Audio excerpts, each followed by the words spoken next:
Jadi tema hari ini adalah living in the present.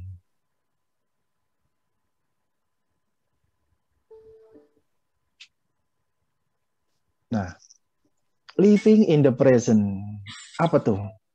Hidup dalam masa saat ini, seperti itu ya.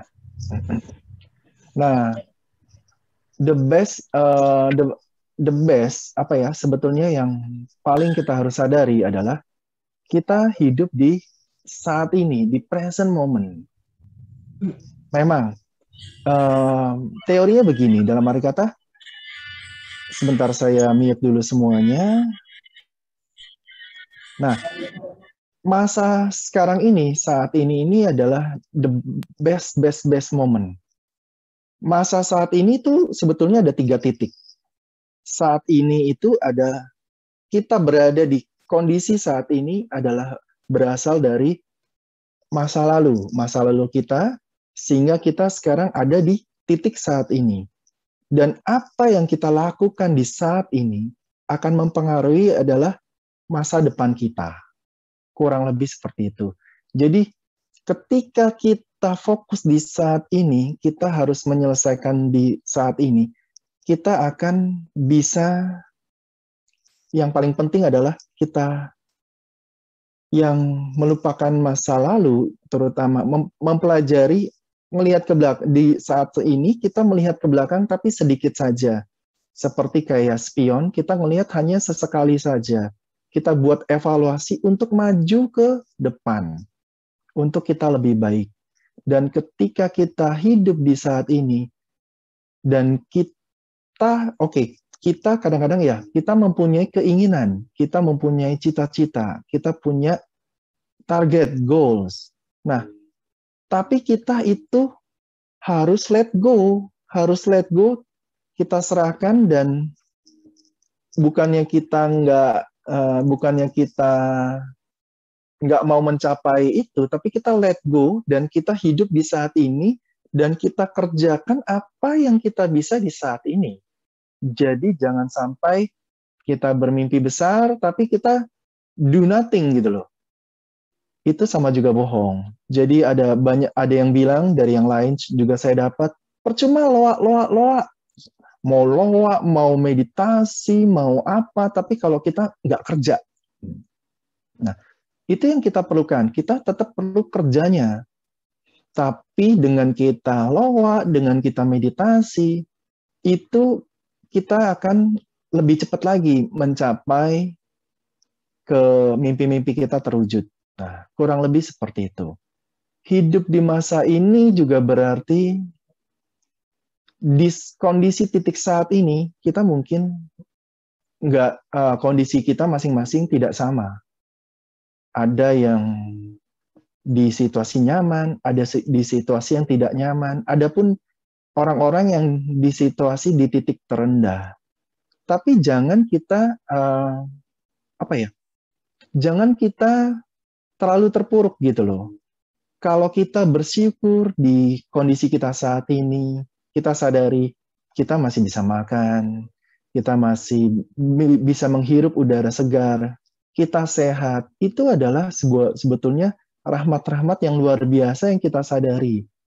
Begitu banyak hal positif yang bisa kita syukuri di kondisi saat ini, sehingga masalah-masalah kita itu kita nggak terlalu pikirin. Kita pikirin itu kalau masalah itu adalah masalah-masalah yang bisa dikontrol aja. Kalau masalah-masalah yang di luar kontrol kita, namanya aja di luar kontrol. Jadi nggak usah dipikirin. Karena kalau dipikirin pun kita belum bisa dapat solusinya, jalan keluarnya. Ngapain? Kita lihat, kita klasifikasi masalah kita. Kita yang di dalam kontrol apa, yang di luar kontrol apa. Yang di dalam kontrol ini yang kita harus fokus. Yang di luar kontrol, ya kita perlu ini aja, melakukan kerjanya, dan akhirnya nanti suatu saat kalau kita karmanya cukup atau apa, kita akan mendapatkan ide sehingga tahu-tahu jalan keluar bisa ada. Dan juga bisa kita minta bantuan malaikat Uriel, biar jalan keluarnya kita temukan lebih cepat. Dan jangan lupa kita banyak-banyak berbuat baik, Sehingga dengan perbuatan baik kita itu, kita dilayakkan untuk menemukan jalan keluar dari masalah-masalah yang di luar kontrol. Nah, kurang lebih seperti itu. Nah, dari hal-hal tersebut, jika teman-teman mau ada sharing atau ada tambahan, silakan. Bu Abe. Bu, yes. Tadi nih bagian hidung saya, bagian hidung tertarik sampai ke atas kepala. Oke. Tapi rasanya sekarang udah ringan hidung saya. Memang saya ada ini alergi hidung sih. Oh gitu, oke. Udah enak kayak kan? agak sakit gitu ya di hidungnya. Dia tertarik gitu, seperti ada tekanan narik ke atas gitu. Oke. Tapi sekarang udah rilis. Iya. Udah enakan sih. Makasih Ko Abe. Sama-sama. Ya, mengenai sharingnya ada perlu tambahan, Bu Rianti, tentang hidup di saat ini? Gimana ya? Memang sih selama ikut gratitude dan MTK ini banyak masalah-masalah sih, tapi bisa diselesaikan dengan tanpa ada hambatan yang menyusahkan gitu. Semuanya berjalan lancar sih. Oh ya, oke. Thank you. Fine aja ya. Pasti ya masalah banyak tetap, tapi dari dalam lu udah lebih tenang ya. Ya bisa diatasi lah, bisa diatasi, nggak merasa takut atau mana, nggak gitu, jalanin aja gitu. Iya. Oke, thank you Bu Rianti. Nah, kembali ke topik lagi gini. Jadi kalau di Grandmaster Choa-Kok-Sui selalu menekankan kejadian apa ya? Kata-katanya kurang lebih seperti ini. Saya nggak persis sih, saya nggak hafal persisnya. Tapi dalam arti kata, bagaimana kita melihat masa lalu? Kita melihat masa lalu adalah dari kehidupan kita saat ini. Dan ketika kita lihat kehidupan kita saat ini, di present moment ini, ada masalah apa? Apakah kita ada masalah relasi? Apakah kita ada masalah keuangan? Atau masalah kekosongan? Atau masalah kesehatan? Dari situ kita bisa lihat taburan tuayan kita di kehidupan saat ini, keempat permasalahan kehidupan itu yang kurang yang mana. Nah, tinggal kita sekarang dari kondisi saat ini kita yang kurang, kita ingin menciptakan di masa depan kan. Biar relasi kita lebih bagus, apa yang harus kita lakukan? Seperti itu, pemaafan dan memberikan cinta. Ketika kita kekurangan keuangan sekarang, berarti di masa lalu kita pasti nyumbangnya kurang. Seperti itu. Ketika kita mengalami kekosongan hidup, mungkin kita servisnya kurang, kita kurang melayani dan membantu orang lain. Ketika kita mempunyai masalah kesehatan saat ini, berarti kita kurang olahraga, kita kurang berpikir positif, kurang makan makanan sehat, kurang lebih seperti itu. Sekarang tinggal ke depannya apa yang ingin kita raih di masa depan. Dalam segi kesehatan, dalam segi keuangan, dalam segi relasi. Nah, tabung-tabung banyak-banyak hal-hal tersebut untuk kita menciptakan masa depan kita. Kurang lebih seperti itu. Nah, sampai di sini ada mau tanggapan atau pertanyaan, silakan. Oke, nggak ada. Oke, kita lanjut lagi. Terus saat ini mengenai past life, mengenai kehidupan masa lalu. Penting nggak sih kita tahu kehidupan masa lalu kita? Mungkin bagi beberapa orang ada perbedaan pendapat ya. Tapi mungkin ketika kita hidupnya benar-benar terpuruk dan benar-benar jatuh, mungkin kadang-kadang ada penasaran juga ya. Kita di kehidupan masa lalu sama dia ada permasalahan apa sih? Sehingga terjadi kayak begini. Nah, tapi begini, ketika kita minta ke orang-orang yang bisa membaca past life kita, ya ambigunya begini, ke 10 past life reader, ke 10 orang, ini berdasarkan kisah nyata ada pasien yang cerita ke saya. Ke 10 past life reader, dia ke 10-10-nya past life-nya beda-beda. Nah, itu gimana? Ya, itu bisa semua benar, itu bisa semua salah. Seperti itu. Bisa semua benar, bisa semua salah. Karena apa? Kan kehidupan kita udah hidup berkali-kali. Bisa mungkin puluhan kali menjadi manusia, atau mungkin ratusan kali, kita kan nggak tahu. Nah, seperti itu.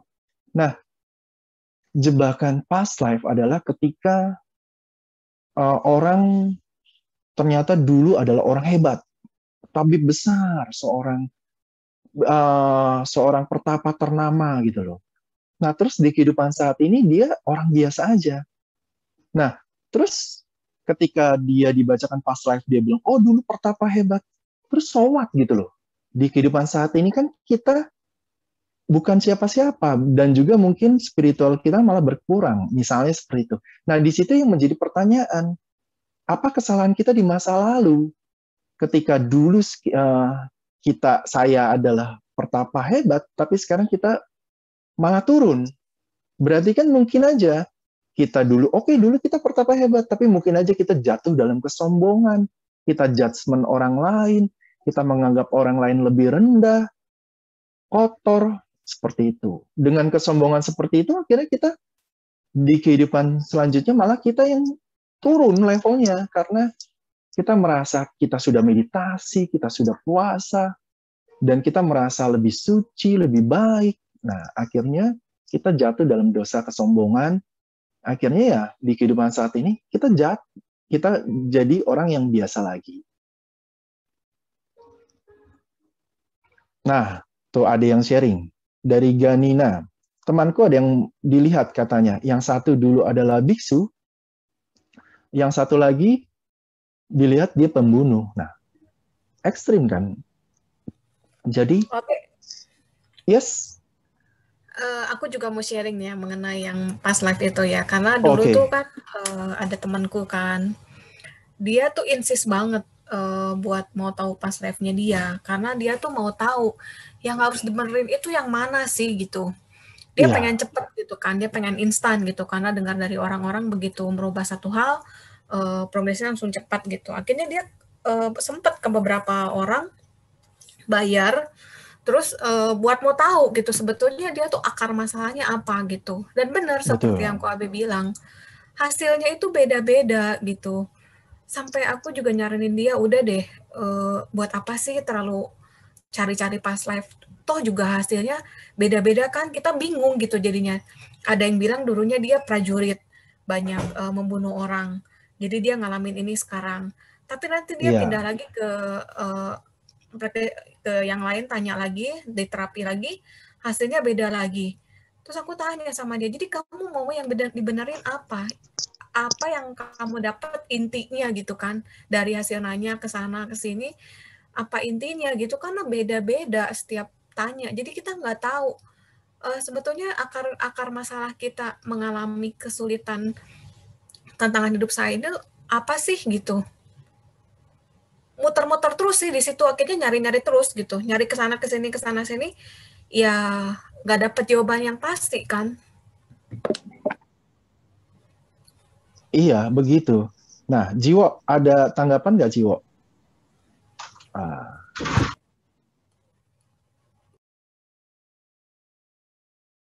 Halo, tentang past life. Iya. Aku pernah tanya ya satu Rinpoche tentang past life ya, terus dia bilang begini, nggak penting sebetulnya, nggak terlalu buat dia ya, buat Rinpoche ini dia bilang, so what, kenapa gitu loh, past life kita, kamu mau jadi kecoa kek, mau jadi apa kek, yang penting sekarang dibilang, karena yang penting itu adalah kita menyiapkan hidup kita di masa yang akan datang gitu. Kalau yang udah berlalu ya udah biarin aja gitu. Ya kita kalau misalnya kita punya kesalahan apa ya, kita coba untuk perbaiki di masa sekarang gitu. Kita purifikasi, kita banyak berbuat kebajikan karena kita mau prepare kehidupan yang akan datang gitu. Saya sih nanyanya gitu. Soalnya saya nanya penting nggak sih pas live? Terus aku tanya tentang kehidupan dia di masa lampau, katanya dia itu titisan guru siapa, begitu dia bilang, saya nggak terlalu peduliin tentang itu, dia bilang. Yang penting adalah hidup saya yang sekarang dan saya prepare Betul. untuk yang akan datang. Udah, dia bilang begitu. Iya, betul sekali. Jadi Ya. dia nggak pusing-pusing. Nah, dia titisan siapa, dia dulunya di Iya. mana. Kadang-kadang malah dia halu dulu ya. Malah halu ya. Malah Oh, saya halu. titisan Syekh Siti Jenar. Iya. Saya ini. Saya adalah reinkarnasi Syekh Siti Jenar. Seperti itu. Nah, akhirnya jadi halu. Akhirnya jadi malah jatuh lagi ke kesombongan. Padahal ya, pertama belum tentu benar. Kalau benar, terus sekarang lu siapa? Lu sekarang nggak ada apa-apa, berarti lu melakukan kesalahan apa? Kayak gitu kan. Iya, makanya apa istilahnya tuh kan ada temen nih yang hidupnya tuh foya-foya aja gitu kan. Iya. Tapi dia bilang begini, memang di masa laluku tuh aku tuh raja gitu dibilang. Aku tuh selalu dikelilingi oleh perempuan, dikelilingi oleh kesenangan. Jadi memang katanya dia memang digariskan hidupnya tuh kayak begitu gitu ya. Aku bilang, oh gitu ya, enak ya kamu ya, aku bilang begitu. Karena dia ada yang bilang bahwa pas live-nya tuh kayak begitu. Kadang itu kita nggak tahu nih. Maksudnya untuk mengetahui, oh ini nih kita kurangnya di sini nih gitu. Kadang kan kita sebagai manusia kan belum tentu sadar setiap saat, setiap waktu gitu kan. Belum tentu juga aware terhadap situasi dan kondisi yang kita alamin gitu loh. Menurut Ko Afi gimana itu? Oh, mungkin Chen Meli berarti situasinya sebetulnya dalam berbagai bidang kehidupan udah standar kali ya, nggak ada yang kurang. Maksudnya cukup gitu kan. Jadi bingung menentukannya. Kalau saya juga masih ada kurangnya gitu loh. Jadi saya gampang. Jadi kan kita lihat aja keuangan kita cukup atau enggak. Terus dalam hal relasi kita berjalan mulus atau enggak. Seperti itu. Terus apakah kita merasa sering sendiri kesepian dan kosong? Nah, itu kan berarti kita bermasalah dalam hal spiritual. Atau kita lihat aja apakah kita sakit-sakitan atau enggak. Nah, kayak gitu. Berarti kalau Chen Meli ini berarti Bu Chen Meli ini mungkin semuanya udah standar, cukupnya udah semua. Tinggal dilihat, dia bingung. Bu Chen Meli bingung, apa nih yang perlu difokusin? Nah, itu mah gampang, Bu. Jadi menurut saya tinggal Ibu bilang, Ibu targetnya mau meningkatkan di aspek yang mana? Misalnya, Bu Chen Meli mungkin nggak kekurangan uang, semuanya cukup. Yang mau ditingkatin yang mananya dulu nih? Apakah di spiritualnya, apakah di relasinya, atau di keuangannya, atau di kesehatannya. Seperti itu aja, tinggal goalnya kita yang kita mau tingkatkan apa. Kemudian kita lebih fokus ke sana, atau kalau enggak, kalau kayak Bu Chen Meli yang semuanya udah cukup, paling nilainya ada yang 8, ada yang 7, 8, 7 gitu kan. Jadi kan 7 pun juga nggak masalah kan ya. Tinggal ya udah nikmati hidup aja. Berarti Bu Chen Meli kan hidupnya lancar jaya. Syukuri aja. Jadi tinggal ditambah, difokus ke mau yang mana gitu aja ya Ko Afi. Betul, iya. Oke, kurang lebih seperti itu. Thank you Ko Afi. Iya. Tadi ada yang mau ngomong lagi, siapa? Bu Tarin ya? Apa Bu Rini? Ya, Bu Rini yang udah buka mic dulu, silakan. Boleh, thank you Kak Abe. Kak Abe, ini lebih kepada orang ketiga di luar kita ya Kak Abe.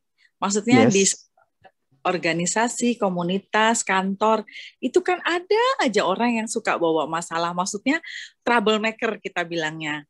Yang orang, misalnya contohnya kalau di grup, dia mau menang sendiri, mau enak sendiri satu. Nah, terus kalau di kantor, dia ingin menonjol sendiri gitu kan. Tapi itu semua terlepas ya, kembali lagi ke diri kita. Nah, saya ini gimana caranya?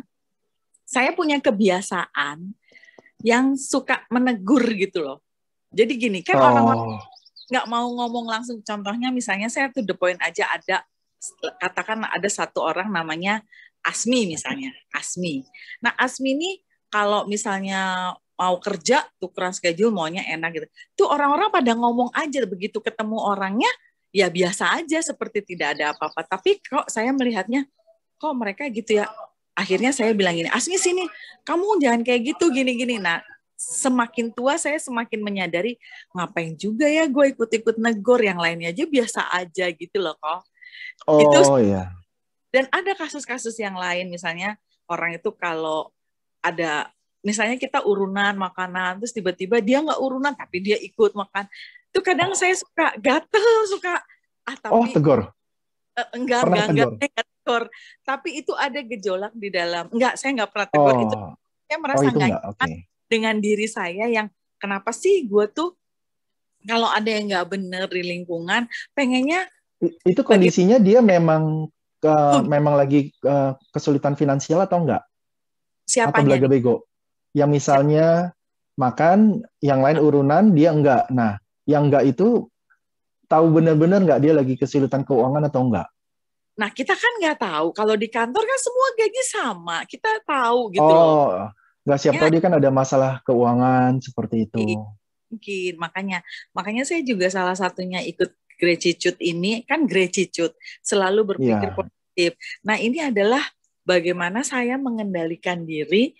Saya jangan ngelihat orang, saya ngelihat diri saya gitu loh. Iya, betul. Dan itu tuh nggak mudah loh Pak Abe. Maksudnya saya sudah join, saya sudah ikut meditasi juga, tapi gejolak itu masih ada. Bagaimana cara menghilangkan gejolak itu supaya saya lebih bisa menerima orang yang bermasalah di dalam kelompok tuh, saya juga nggak ikut-ikut ngomongin gitu. Kalau saya sih begini ya, kalau saya cenderung ada jeleknya, ada bagusnya. Jadi saya cenderung kadang-kadang melihat hampir nggak melihat orang lain. Saya melihat diri sendiri. Dalam arti kata, saya nggak peduli orang lain. Ya mungkin kadang-kadang mereka kritik, ya kadang-kadang saya tampung, saya ini. Tapi kalau misalnya saya nggak peduli seperti itu. Dan juga saya nggak peduli mereka ngapain aja atau apa, nggak peduli seperti itu. Itu ada bagusnya juga ada jeleknya. Tapi kadang-kadang yang mungkin jadi kelemahan saya adalah ketika mereka Noel saya dalam arti kata bersinggungan. Selama dia nggak Noel dirimu jelek nggak apa-apa. Tapi kalau dirimu Noel saya, orang lain Noel saya, dan yang dia toel itu ternyata dia juga kurang bagus atau malah lebih jelek dari saya biasa nggak terima. Di situ kekurangan saya agak parah di situ. Agak parahnya.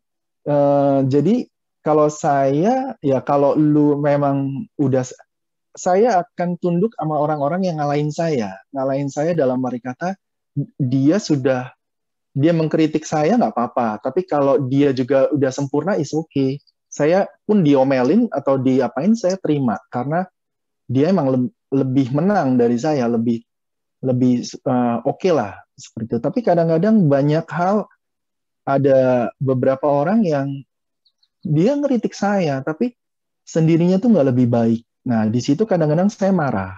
Nah, saya juga minta pendapat ke teman-teman dalam peristiwa seperti itu. Kadang-kadang saya bingung cara ngatasinnya juga. Nah, itu persoalan saya sih. Jadi kadang-kadang nggak mau aja, misalnya apalagi ditindes sama orang atau apa, sedangkan kalau yang dia itu ternyata nggak lebih bagus dari saya, malah lebih jelek gitu. Nah, kadang-kadang jiwa pemberontak saya yang keluar. Nah, kalau saya begitu, kalau nggak Noel sih, saya ya udahlah, karma masing-masing gitu. Kalau saya. Ya, nah betul. Salah satunya seperti itu juga. Bayangkan yang dia tidak mengkritik, tapi dia membawa masalah di kelompok, itu aja saya suka gemes gitu. Apalagi kalau dia ke saya. Kalau dia ke saya tuh suka keluar kata-kata yang menyakitkan, menyindir, bahkan orang itu aduh langsung nggak enak, terus dia langsung. Tapi saya akhir seusia saya sekarang ini, saya mau itu udah nggak ada lagi dalam kehidupan saya gitu. Ya, berarti sama-sama berjuang lah ya. Mungkin kita perlu dinasihatin dari orang lain. Kayak begitu.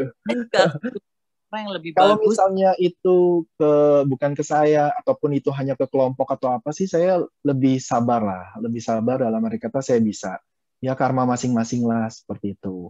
Iya. Tapi kadang-kadang kalau pas nyoel sayanya itu yang kadang-kadang jadi sayanya nggak sabar, sayanya marah kayak gitu. Nah di situ PR saya juga tanda tanya, gimana teman-teman nyelesainnya? Ya. Banyak meditasi memang. Ya. Sadar. Aduh. Kadang meditasi malah akhirnya bisa melihat kesalahan orang lain lebih jelas di situ. Makanya bisa, untuk lagi tuh, aduh pengen ngasih tahu, nggak enak, nggak dikasih tahu ini orang nggak ngerti-ngerti. Ya sudah, akhirnya. Iya, saya sih sampai satu titik gini, semua orang kan ada batas toleran. Sampai satu titik saya menentukan batas toleran saya, terus tapi kalau udah kebangetan ya kadang saya tegur. Saya tegur ya kadang-kadang ya tegur saya nggak kata-kata aneh-aneh, tapi galak saya. Purifikasi itu kayak semacam pertobatan dan menyadari kelemahan, menyangkal diri, seperti itu. Jiwo nih mungkin lebih ahli. Wo, iya. Menurut lu gimana, Wo, purifikasi? Hadir nggak dia? Purifikasi itu ya memang kalau di tradisi agama-agama lain mungkin bisa disebut sebagai pertobatan ya. Ya kalau di dalam ajaran Buddha sebetulnya ada 4 hal yang mesti ada di dalam purifikasi. Pertama adalah dia harus berjanji untuk tidak mengulang lagi pernah dia lakukan itu yang kesalahan dia itu. Terus kemudian dia juga harus berjanji tidak melakukan. Terus kemudian dia menyesali apa yang dia lakukan. Karena kalau nggak menyesal dan tetap dilakukan lagi itu nggak purified. Jadi istilahnya itu dia masih ada bekasnya di dalam kesadarannya dia. Tapi kalau dia benar-benar menyesal dan kemudian berjanji tidak melakukan, nah itu bisa purified. Istilahnya itu kita hilangkan dari jejak di dalam bawah sadar kita. Nah, tapi kan, bagus nih. Sekarang Jiwo yang jadi utama aja. Jadi gue yang nanya, Jiwo pembicaranya. Wo, gimana Wo? Kalau misalnya kita berjanji tidak melakukannya lagi, tapi kan kita manusia biasa. Berdosa kan hampir tiap hari. Kadang-kadang ngulangnya dalam hitungan jam udah ngulang lagi. Tiap hari kita ngulang lagi. Gimana tuh, Wo? Ya, makanya di situ pentingnya kesadaran tuh di situ. Jadi kita memelihara kesadaran. Makanya kenapa kita mesti perlu belajar meditasi itu karena itu supaya kita bisa menjaga batin kita supaya nggak jatuh lagi. Gitu. Tapi kalau toh yang istilahnya tuh karena kelemahan ataupun karena kita jatuh lagi, ya kita bangkit lagi, kita melakukan pertobatan lagi, kita mengakui lagi, kita menyesal.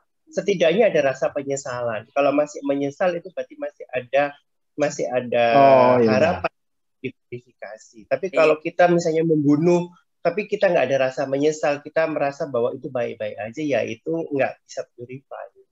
Oke, sip. Thank you. Saya boleh komen nggak? Boleh. Siapa itu? Bu Rini. Ya. Jadi benar-benar yang Pak Jiwo sampaikan tadi itu saya baru ingat satu kejadian. Saya ada masalah di bank. Jadi kan selama pandemi itu kita yang punya pinjaman bank itu diberi keringanan. Nah, tapi datang ke bank harus rekonsiliasi. Nah, waktu itu saya sebetulnya nggak berminat untuk mengambil fasilitas itu. Udahlah, nggak apa-apa, nggak usah dapat keringanan gitu kan. Tiba-tiba teman-teman bilang, ambil aja keringanannya gini-gini. Oke, akhirnya saya ambil. Terus saya waktu berangkat ke bank tuh saya sudah berjanji, Rini, kamu jangan punya ekspektasi tinggi, kondisinya seperti ini. Apapun yang terjadi, terima aja. Karena saya tahu berurusan sama bank itu kan bukan yang mudah, ribet gitu loh. Pasti. Intinya, begitu sampai saya di sana, tiba-tiba ada petugas bank tuh yang di luar dugaan saya, yang nggak sopan, yang teriak-teriak sama antrian gitu-gitu.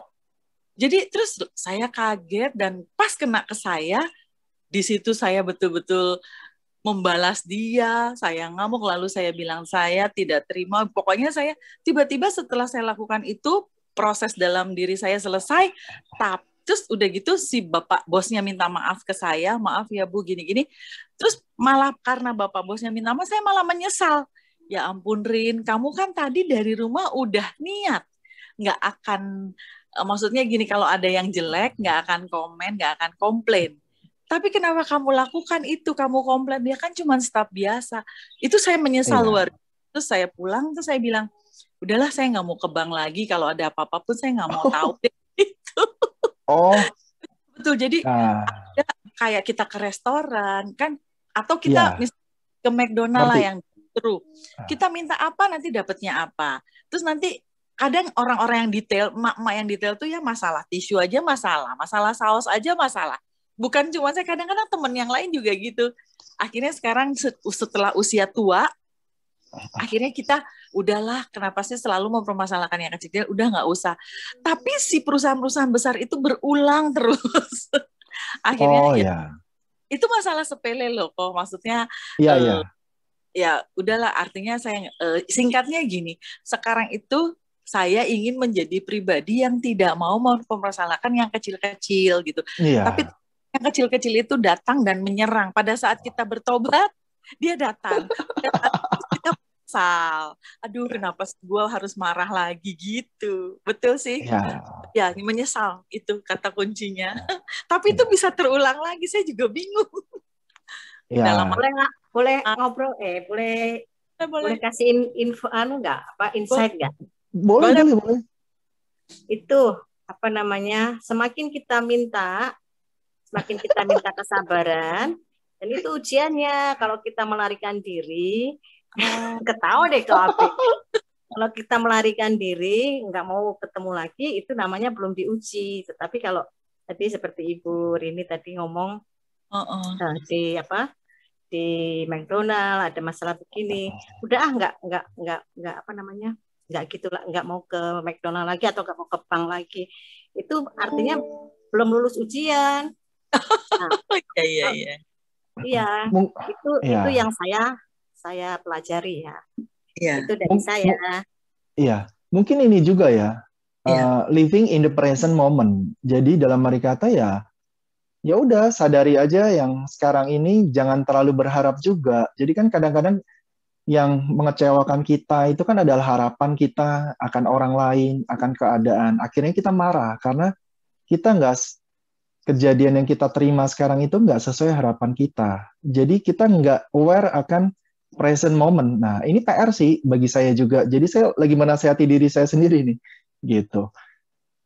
Present moment itu dalam arti kata ya udah, terima aja kondisi sekarang, terima aja sakitnya ketidakadilan sekarang. Kayak begitu, kita aware, kita sadar, ya barenglah sama-sama, biar nanti Bu Rini nanti kalau udah nemu clue-nya bilang saya ya. Gitu. Karena mungkin bagi orang-orang seperti kita itu, tapi kalau saya yang terlalu detil-detil yang ke restoran itu enggak sih, tapi untuk hal-hal lain kadang-kadang saya cukup rese juga gitu loh. Tapi udah belajar enggak sih. Tapi kadang-kadang yang kalau keterlaluan sekali, 2 kali, ya nggak apa-apa. Tapi kalau misalnya kena lagi, saya bisa marah. Jadi kayak semacam, oke lah, ini tanah kosong yang depan saya itu tadinya saya tanemin pakai planter bag, tahun lalu ada ditebang-tebangin tahun lalu. Tahun ini juga ini dipindah-pindahin, ada yang ditebang-tebangin, ada yang dibalik-balikin juga. Walaupun sebagian besar dipindahin, tapi ada sebagian yang ditebang, yang dalam planter bag loh, bukan di tanah orang itu loh. Kemudian ada yang di pot lotus dibalikin semua seperti itu. Tapi ya udahlah, 2 kali ini saya bersabar. Tapi kalau itu Pak RT sekali lagi, waduh, cari ribut itu namanya sama saya. Kayak begitu. Itu selalu ada hubungan. Kenapa ya? Udah gitu yang melakukan orang yang harusnya tidak melakukan itu kan? Iya. Kan Bu Rini udah minta sendiri. Minta jadi sabar. Iya, betul, betul. Artinya memang begitu. Tapi gini, kalau saya sih mungkin prinsipnya gini Bu Meta. Oke lah, kita harus ada batas tolerannya lebih besar lagi. Tapi dalam satu titik kita harus speak up, menurut saya. Speak up dalam arti kata biar kita nggak diinjek-injek dan nggak ditindes-tindes lagi gitu loh. Betul, menurut saya. Tetapi caranya itu yang diajari Tuhan. Kamu mau cari yang seperti apa? Mau cari yang nabrakin atau cari orang ketiga, kan ada banyak cara. Oh ya, itu sih. mungkin ya bisa, tapi dengan cara yang lebih halus kali ya. Iya begitu. Gitu. Siap. Nah, oke, balik lagi ke past life. Jadi kadang-kadang juga ada yang halu, oh dia reinkarnasi siapa. Ada juga yang kayak semacam begini, dibacain past life-nya, keluarganya dibacain, akhirnya mungkin pasiennya atau kliennya itu nggak dewasa juga, tapi akhirnya gini, kurang ada informasi yang benar atau mungkin juga kliennya juga kurang dewasa, akhirnya yang cerita akhirnya dia didiskreditkan. Jadi dia sama adiknya diperbandingkan dan akhirnya dibaca past life-nya orang tuanya siapa, adiknya siapa. Akhirnya setelah orang tuanya dikasih tahu past life-nya dia itu kayak apa, past life anaknya itu kayak apa, akhirnya orang tuanya semakin menjauhkan dia, akhirnya makin luka batin. Seperti itu. Itu ada yang kayak gitu juga. Jadi kasihan juga. Anaknya sih nggak tahu dibacain past life-nya dia itu sebagai apa, orang tuanya sebagai apa. Tapi dibacain past life-nya akhirnya jadi lebih ambiar. Nah, itu yang akhirnya kita terlalu terpaku di kehidupan masa lalu. Sedangkan kalau misalnya makin ambiar begitu kan akhirnya kita semakin jatuh ke vibrasi yang lebih rendah. Itu yang nggak bagus. Jadi ya kalau mau dibacain past life-nya ya kalau urgent banget sih silakan. Atau sekedar kepo pengen tahu ya silakan aja sih. Tapi jangan itu menjadi utama dan akhirnya kita terikat. Baik kita terikat, oh kehidupan masa lalu saya jaya gitu kan. Atau kehidupan masa lalu saya penjahat. Atau pembunuh. Ngapain? Seperti itu nggak penting. Yang penting sekarang kita pembunuh nggak? Nggak. Atau ya kita belajar pelajarannya dan akhirnya menabur banyak-banyak berbuat kebaikan sehingga karma dari kehidupan masa lalu itu semakin lama semakin berkurang dan hidup kita menjadi lebih baik. Kurang lebih sih seperti itu. Boleh sharing Kak Abe? Oh boleh. Ya. Mengenai past life ya Kak B ya. Dulu sebelum mengenal meditasi, grade apapun grade itu di kelompok manapun, saya kan dulu sering dilihatin. Oh saya ini siapa. Terus yang saya pernah cerita dulu ditarik ke depan juga. Dan itu ternyata secara fisik itu kan tidak kuat. Dan secara mental, secara emosi juga sangat mengganggu kan. Nah, terus saya ada teman-teman yang memang mereka kan punya gift gitu ya. Terus dia datang ke rumah, malah orangnya ini sekarang jadi lagi novice MSF di Kentungan. Benar-benar yang kita ditunjukin, ayo Mbak, mau tahu kan? Gitu. Terus ditunjukin yang dari kehidupan yang saya liatin. Yang memang ketika mencapai itu tuh secara fisik itu memang narik. Kalau lagi posisi saya sebagai apa itu yang saya benar-benar nggak bisa bangun. Itu jadi bingung, ini saya sakit apa? Kok bisa seperti ini? Gitu kan. Setelah dilihatin semua, ada satu timbul pemikiran, Tuhan, saya diizinkan berarti itu sebenarnya buat apa? Saya untuk apa? Untuk kehidupan sekarang tuh manfaatnya apa? Begitu kan. Nah, dari semua terus saya ada satu titik yang saya harus mendoakan mereka semua. Di kehidupan past life waktu saya kan memang belum tahu ya bahwa itu ada karma, ada apa dan sebagainya. Tapi benar-benar ada yang satu titik saya diizinkan Tuhan untuk melihat itu, untuk menolong jiwa-jiwa, untuk mendoakan mereka semua yang mungkin pada saat ini dia belum, mereka dulu meninggalnya secara apa, mungkin juga mereka harus kalau dilihat dulu kan masa perang ya, mungkin mereka juga kalau sekarang mengenal agama-agama ataupun tidak, mereka dalam kondisi yang harus ini, harus itu, banyak penderitaan. Dan banyak sekali yang mungkin belum bisa pulang-pulang, belum masuk ke dalam cahaya ilahi. Jadi ketika mendoakan itu, tiba-tiba saja, kok saya nggak bisa bilang Tuhan, nggak bisa bilang Yesus, nggak bisa bilang apa. Tiba-tiba saya bisa bilang, masuklah, melanjutkan perjalananmu untuk bertemu dengan Sang Yang Agung, Sang Yang Widi, yang saya juga sebenarnya nggak paham gitu kan. Setelah saya banyak melakukan doa-doa bagi jiwa-jiwa ini, saya nggak terlalu banyak di past life. Saya mungkin di sini ya. Bagi kita semua atau bagi teman-teman yang mungkin dikaruniai untuk melihat past life, dan ada yang bertanya, mungkin terutama tarot trader yang saya lihat kan banyak sekali hanya untuk mencari uang. Iya. Mereka tidak memikirkan efek sampingnya seperti yang tadi diceritakan Mas Iwo, Ko Abe tadi juga, bahwa sangat berpengaruh dan melukai. Setelah apa sih? Bahkan betul ada yang terobsesi. Saya punya teman dekat yang terobsesi karena dulu dianya seorang raja dan sebagainya. Tapi saya hanya mengaruh pengalaman pribadi saya dari beberapa teman yang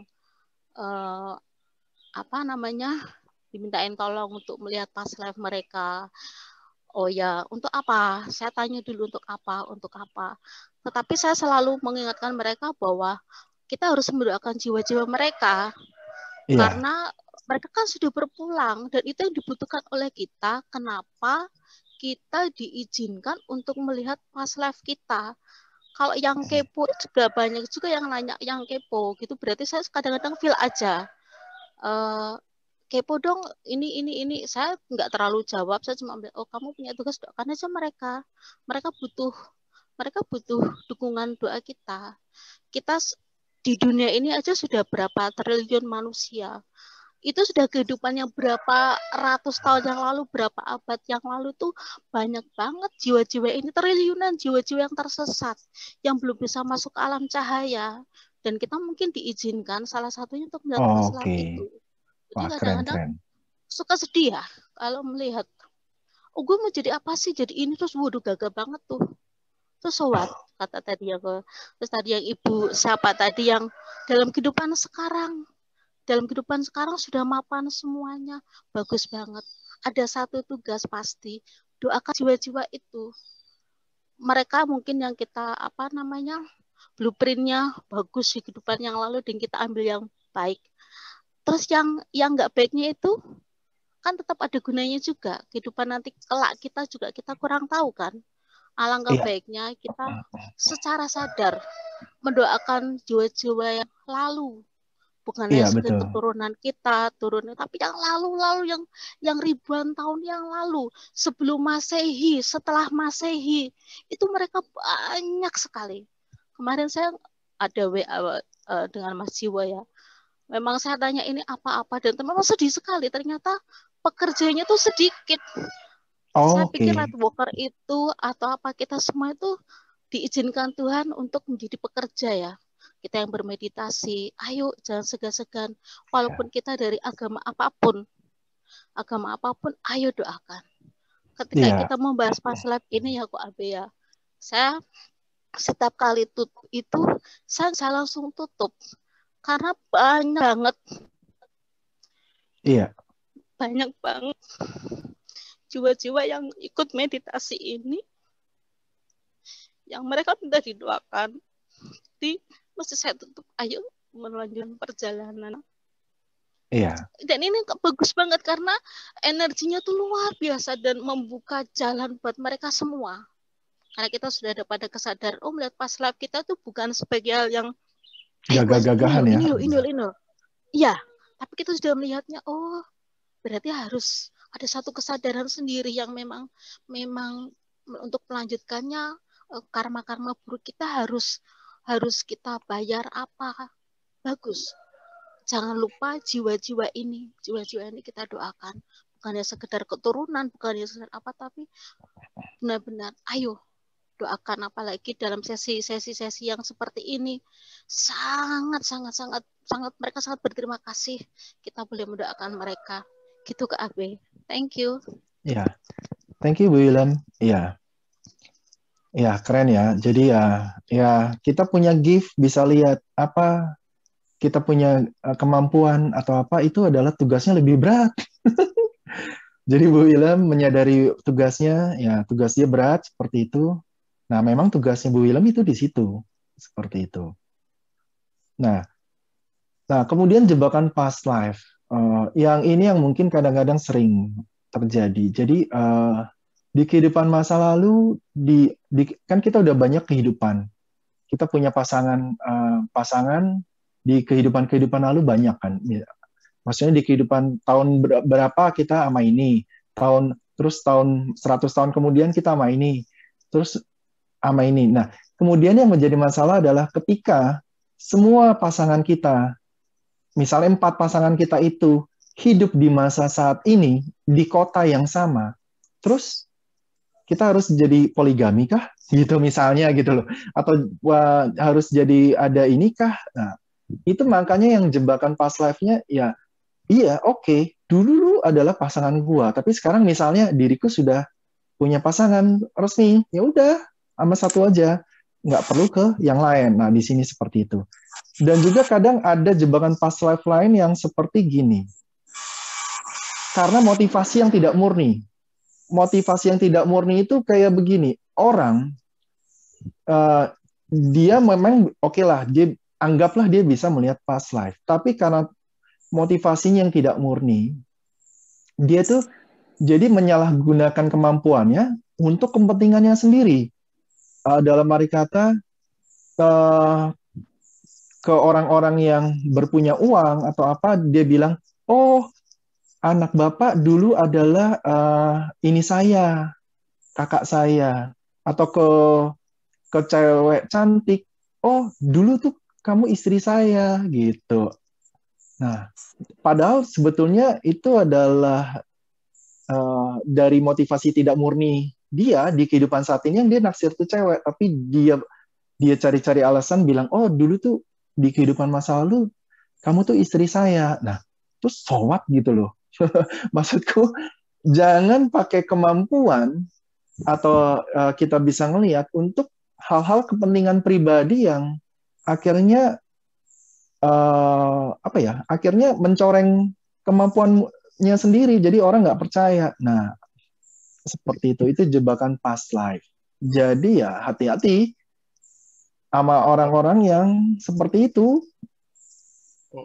Ya, kemampuan dalam arti apapun ya, bukan yang bisa baca past life juga. Mungkin seperti kayak kemampuan seperti saya seperti ini ya juga hati-hati, ada jebakan-jebakannya juga seperti itu ya. Kita perlu aware, jangan sampai kita punya kemampuan lebih, akhirnya kita terjebak di kemampuan tersebut dan menggunakannya untuk kepentingan pribadi dan hal-hal yang nggak etis seperti itu.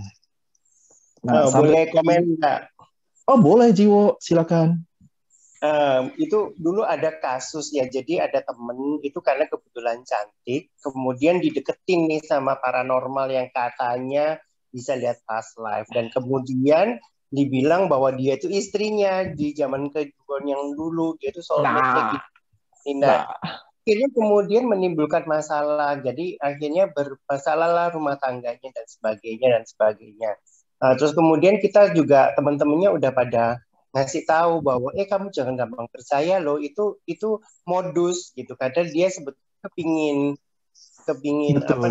dapetin si cewek dengan ngomong bahwa itu adalah alasan past life gitu. Itu memang jadi beneran kok, itu bukan cuma cerita. Iya, nah beneran.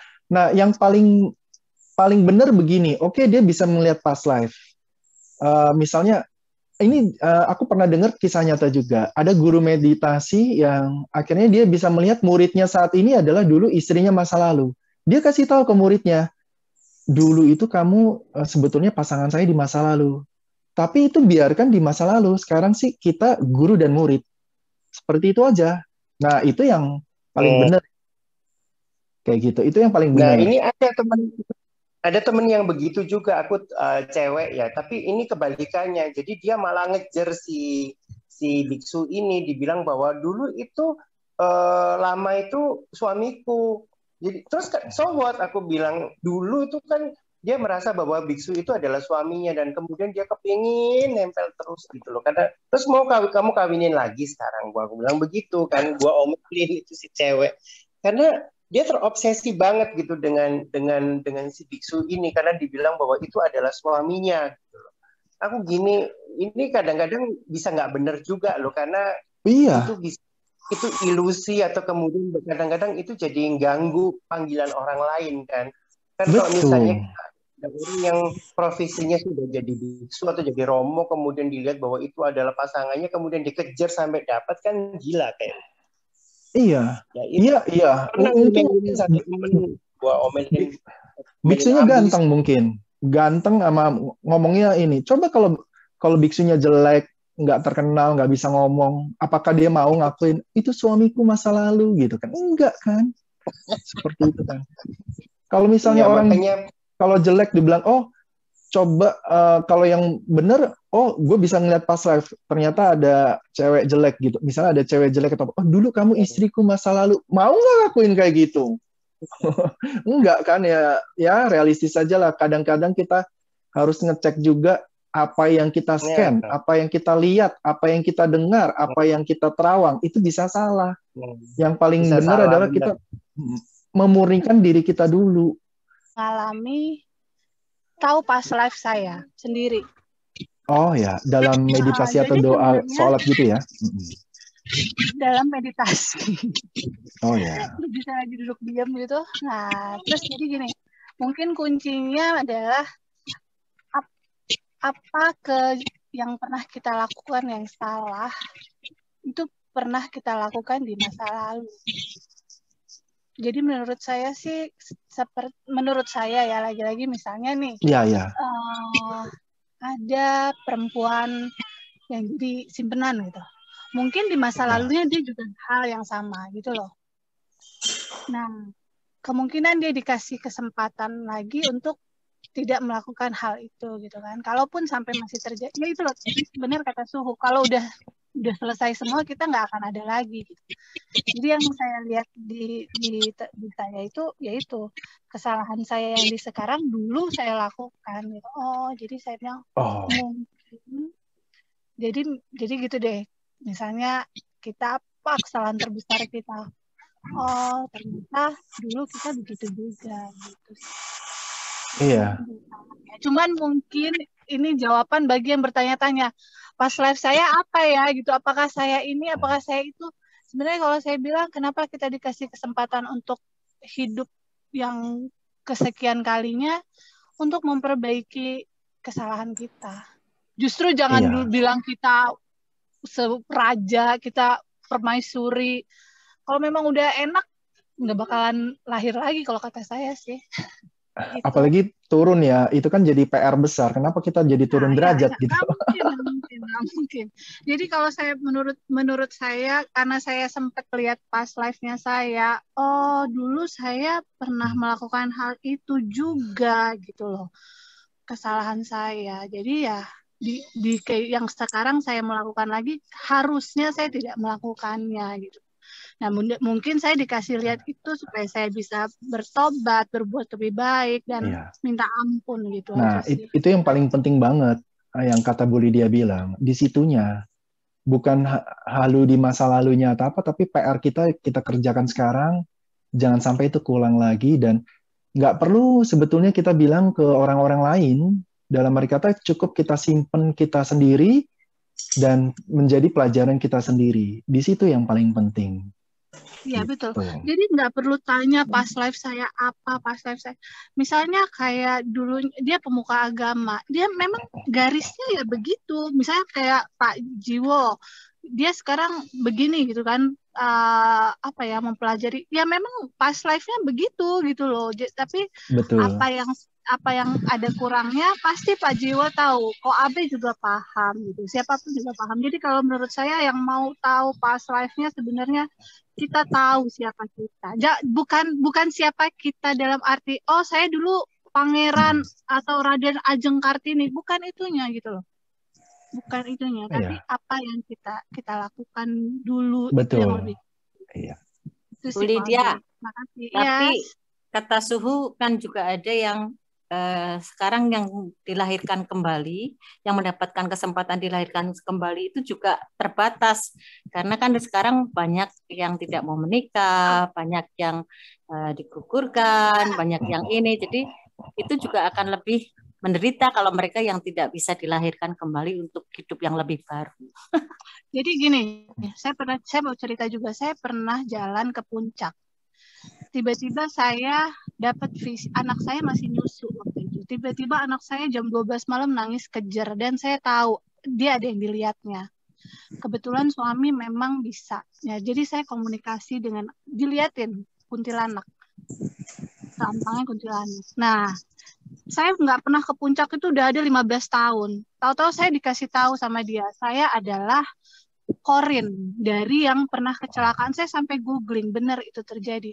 Kecelakaan motor yang diserempet bus, itu mereka pacar mereka meninggal di jalan itu, di apa sih, Simpang 2 di puncak itu. Saya nggak pernah tahu itu puncak kayak apa. Tapi saya detail, dan sampai saya dimimpiin tanggal pernikahan mereka. Oh, jadi iya. dia minta, jadi dia cuma minta saya tolong di Doain ya. Dia minta diislamin. Jadi nah itu tadi yang saya tadi Bu Wil bilang kan, ada ya Tugas. Terserah sih mereka mau kemana kan, mereka mau ke siapa, mereka mau ikut ke agama mana, kita nggak bisa ini kan. Ya mungkin roh waktu itu yang melihat saya, tolong bacakan, tuntun saya 2 kalimat syahadat. Saya tuntun, dan dia pergi. Anak saya begitu dia begini langsung jam 12 malam udah gitu. Jadi makanya memang benar kata Bu Wil, ada yang minta didoakan, yang gitu-gitu sih Bu Meta. Jadi ya yang punya kelebihan disalurkan kelebihannya gitu loh. Itu aja sih untuk mendoakan. Terima kasih. Oke. Thank you. Iya, Bu Nengshu ada nggak sih nih di sini? Ayo, siapa yang dapat Su Nengshu? Kayaknya nggak ada. Kayaknya sibuk deh kok. Kan lagi mau cengbeng. Mana? Nggak ada ya? Kalau ada? Kayaknya sibuk deh. Sibuk doa kayaknya. Oke. Kan dari kemarin dia doa terus. Kemarin kan Kuan-im. Oh ya, hari ini apa? Kan udah menjelang cengbeng tanggal 3 kan doa cengbeng. Iya. Oke. Dia sibuk. Ada lagi mungkin, kalau enggak kita tutup aja kali ya. Jadi saya konklusikan, jadi dalam mari kata, ya hidup di saat ini adalah priceless sekali, dan kita menyadari kondisi kita saat ini, kita bersyukur atas kehidupan kita saat ini. Kita boleh melihat masa lalu, tapi jangan terjebak di masa lalu, tapi kita belajar dari masa lalu dan lebih baik lagi.